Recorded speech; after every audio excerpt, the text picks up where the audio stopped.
Bonjour à tous, je vais vous présenter aujourd'hui des rapprochements que l'on peut faire entre les concepts de Wujicare et la pensée indienne. Initialement, Wujicare n'est pas issu du yoga et ces rapprochements ont été faits uniquement après que Wujicare ait été créé. Cependant, vous allez le voir, certaines similitudes sont assez remarquables. Il y a plusieurs courants de pensée en Inde, 6 exactement. Pour simplifier, on oppose souvent les concepts dualistes athées aux concepts non dualistes théistes. Pour nous, cette séparation est artificielle, la description issue de notre mental analytique sera toujours fausse, surtout quand il s'agit de décrire une réalité à laquelle on n'a pas accès par celui-ci. Considérons en premier la cosmologie. La source peut être associée à Brahman. L'esprit universel, spirit en anglais, spiritus en latin, à ne pas confondre avec mind, l'intellect, peut être associé à Atman, le soi universel, Ishvara ou Purusha suprême. L'Atman se différencie pour devenir le soi individuel, l'esprit individuel ou le Purusha, notre véritable identité. Il n'est pas séparé de l'Atman dans le sens d'une dualité, mais il nous est dédié. Il s'agit ici d'une tentative d'explication très imparfaite car on essaie de comprendre des notions inconcevables au niveau intellectuel. Connaître le soi est le but ultime de Wujicare et de toute tradition ésotérique. Son expression est le yang pur manifesté. L'expression de Purusha en tant que notre véritable identité est l'illumination ou la réalisation de soi. C'est l'expérience directe du Purusha qui est la quête ultime. Prakriti, c'est la nature originelle, combinant les potentialités de l'énergie et de la matière, le yin pur qui est dynamiquement activé par le contact du yang pur. Le yang pur étant l'esprit. Le soi, Purusha, envoie des informations yang pur et crée par notre intermédiaire une forme différenciée à partir du yin pur, le prakriti. C'est par l'expérience de l'union à cette forme que le soi peut se connaître parfaitement. Malheureusement, dû à notre ego, processus de survie de notre corps d'origine animale et de notre système de pensée développé, s'est mis en place un mécanisme encore très imparfait, n'étant pas capable de recevoir pleinement la lumière d'esprit de Purusha.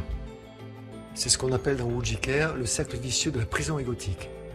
Celle-ci est composée d'un filtre et système d'acquisition, capteur, d'un système de croyances qui sont la bibliothèque de référence, des intentions qui dirigent activement l'ensemble, d'une partie qui compare, juge, mesure les éléments venant de l'extérieur par rapport aux croyances de référence, d'une partie qui vit les expériences et ressent plaisir ou douleur, et d'une partie qui agit et crée dans le monde. Cette dernière partie est l'émetteur alors que celle-ci est le récepteur. L'origine fondamentale de tout cet ensemble est la blessure originelle de la séparation, avec ses deux émotions principales qui sont la peur et la culpabilité. Analysons cet ensemble au regard du Raja Yoga. Commençons avec le deuxième aphorisme des sutras de Patanjali. Le yoga est l'arrêt des fluctuations incessantes et tournoyantes, vritti, et du mental, chitta. Yoga, qui se prononce yog, peut être dérivé de la racine yug qui peut avoir deux significations, jug, comme dans l'attelage des animaux, ce qui correspond à la maîtrise, à la restriction du mental. Et nous pourrions aussi associer cette racine au mot chinois de consonance voisine, kong, qui signifie travail, effort, discipline, méthode. Et yoga peut être aussi associé à une autre racine qui signifie union. Cette interprétation plus récente correspond alors à l'union avec le soi, l'absolu, comme on peut le remarquer au niveau de la création du monde parfaite, telle que initiée par le soi, Purusha. Vritti, les fluctuations incessantes et tournoyantes, correspondent tout à fait au cercle vicieux de la prison égotique de Wujicare, cercle vicieux qu'il est nécessaire de rompre pour atteindre la connaissance réelle de qui nous sommes. Chit, le mental, ici a une signification plus large que simplement les pensées. Ce mot vient d'une racine qui signifie percevoir, que ce soit conscient ou non. C'est la conscience réfléchie, diffractée, déformée, amoindrie de la véritable information envoyée par l'esprit Purusha.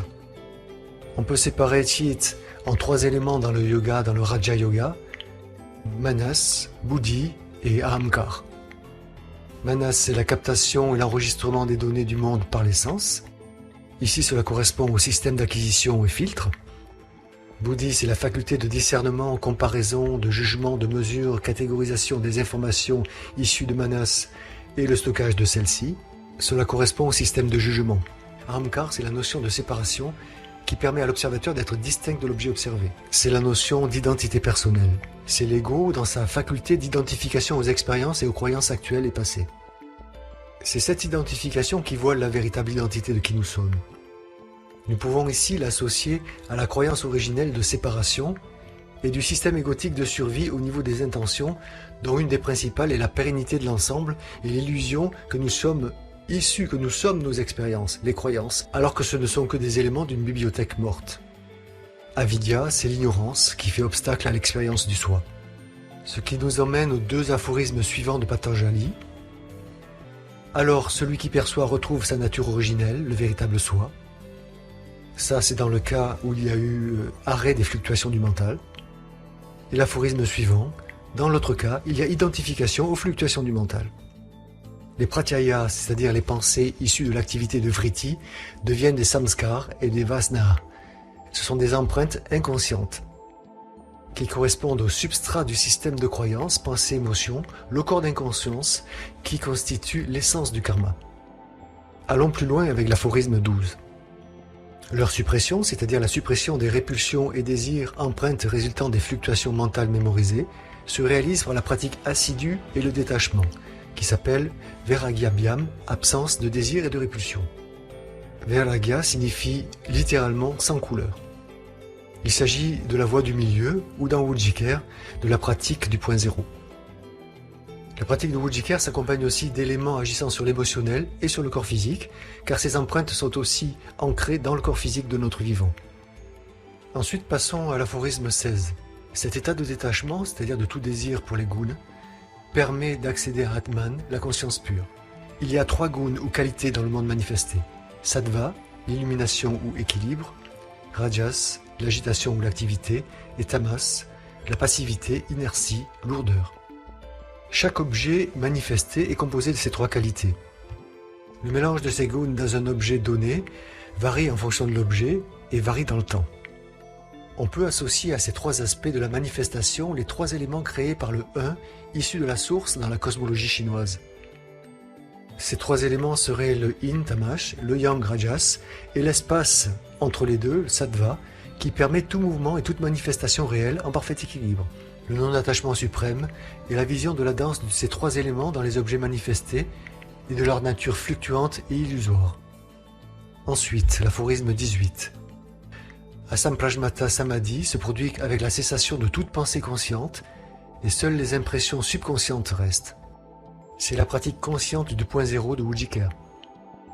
Aphorisme 19. Les yogis qui n'ont pas atteint la Samprajnata Samadhi restent attachés au Prakriti au moment de la mort en raison de l'existence continue de pensée de devenir. Cela veut dire que le corps de souffrance, le corps de croyance inconscient n'est pas vide lors de la mort. Il est donc important de vider ce corps de son vivant et c'est une pratique qui est associée à la pratique du point zéro dans Wujjikar. Aphorisme numéro 37. On peut amener le mental sous contrôle quand a disparu l'attachement aux passions humaines. C'est encore la pratique du point zéro de Wujjikar. Notons que cette pratique, comme nous l'avons vu, agit sur les pensées, l'émotionnel et le physique. Allons plus loin avec l'aphorisme 44.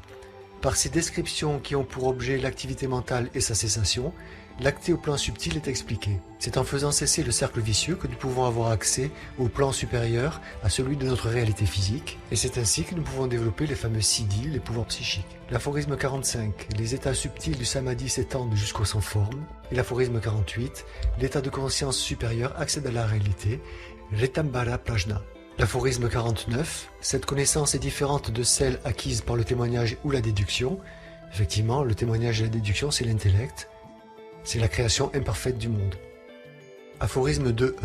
L'anéantissement des dernières empreintes, samskar, permet d'accéder à la fusion parfaite, le samadhi. Ensuite, le plaisir, sukh, s'accompagne du désir de renouveler, et la répulsion, dvesh, est due à une expérience antérieure douloureuse. Cela correspond tout à fait aux intentions primordiales de fuir la souffrance et de rechercher le plaisir. Plus loin. Les souffrances anciennes, structures psychiques mémorisées, constituent une bibliothèque invisible, racine du karma, qui s'actualise à travers les actes visibles du présent. Et pour finir, l'aphorisme 4.7, le karma, action, du yogi n'est ni blanc, c'est-à-dire bon, ni noir, mauvais, alors que pour d'autres, il y en a 3 sortes, bonnes, mauvaises ou mixtes. On voit donc qu'au point zéro, il n'y a aucune croyance mémorisée, c'est-à-dire aucune empreinte qui se crée. Voici donc au niveau descriptif, enfin nous avons vu au niveau descriptif les comparaisons que l'on peut faire entre le Raja Yoga et le Ujjikar.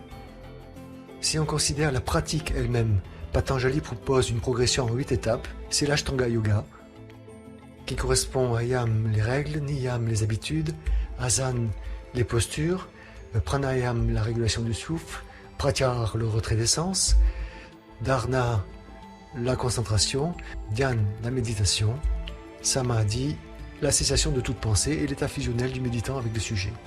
Ujjikar propose aussi toute une série de pratiques et concepts à mettre en place qui peuvent ressembler à ceux de Patanjali. Ils seront ajoutés de nombreux éléments issus d'anciennes traditions revisitées et dépoussiérées qui peuvent aller des concepts modernes et des neurosciences à la physique quantique, avec un seul mot d'ordre, minimum d'effort et maximum d'efficacité. Cependant, il ne faut pas s'attendre à ne pas fournir d'efforts du tout, car la tâche est gigantesque et nécessite un grand courage, une grande ténacité et une forte volonté. Ces éléments sont, de manière non exhaustive, l'acquisition et compréhension de nouveaux concepts. Ceux-ci sont nécessaires à la compréhension de l'ensemble du système et à calmer notre esprit cartésien occidental. La mise en place de nouvelles habitudes de vie qui vont potentialiser les pratiques. Des activités corporelles qui préparent le corps à recevoir le surplus d'énergie libéré par Ujjikar. Des pratiques psycho-énergétiques et physiques qui agissent directement sur l'émotionnel et libèrent de manière rapide le corps dit de souffrance ou le corps de croyance.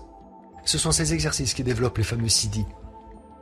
Et les pratiques de type méditation, concentration, sankalpa, qui permettent d'aller encore plus loin dans les niveaux de conscience.